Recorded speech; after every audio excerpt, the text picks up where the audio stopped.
Hello guys, कैसे हैं आप सभी लोग। आई होप कि आप सभी लोग बहुत ही अच्छे होंगे। दोस्तों, आज था 10वां रमज़ान। सबसे पहले मैं शहरी में उठा, शहरी करी, तहज्जुद की नमाज़ पढ़ी। उसके बाद फजर का टाइम हो गया, फजर की नमाज़ पढ़ने गया मैं। फजर की नमाज़ पढ़ने के बाद उसके बाद फिर फजर की नमाज़ पढ़ कर आया। थोड़ी देर उसके बाद मैं सो गया। सोने के बाद फिर नहा धो के फिर मैं चला गया अपनी क्लिनिक। मैं क्लिनिक जा रहा हूँ फ़िलहाल, और फाइनली मैं क्लिनिक पर आ चुका था। क्लिनिक में आने के बाद थोड़ा साफ़ सफाई करी। उसके बाद ज़ोहर का टाइम हो गया था, फिर मैं ज़ोहर की नमाज़ पढ़ने के लिए गया। फिर ज़ोहर की नमाज़ पढ़ने के बाद फाइनली मैं ज़ोहर की नमाज़ पढ़ कर आया। थोड़ी देर सो गया था, फिर इतने में असर का टाइम हुआ। फिर असर के टाइम में उठा। आप देख सकते हैं बहुत थकान हो गई थी। फिर उसके बाद फिर मैं वज़ू करके नमाज़ पढ़ने के लिए असर की निकला। फिर वहाँ से फाइनली मैं असर की नमाज़ पढ़ कर आया। तो थोड़ी देर बाद फिर हमने तिलावत कुरान करी।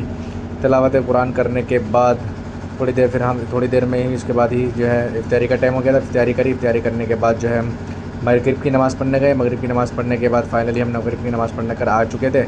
और उसके बाद ईशा का टाइम हुआ, फिर ईशा की नमाज़ पढ़ने गए। ईशा की नमाज़ पढ़ने के आने के बाद दोस्तों फिर अपने घर के लिए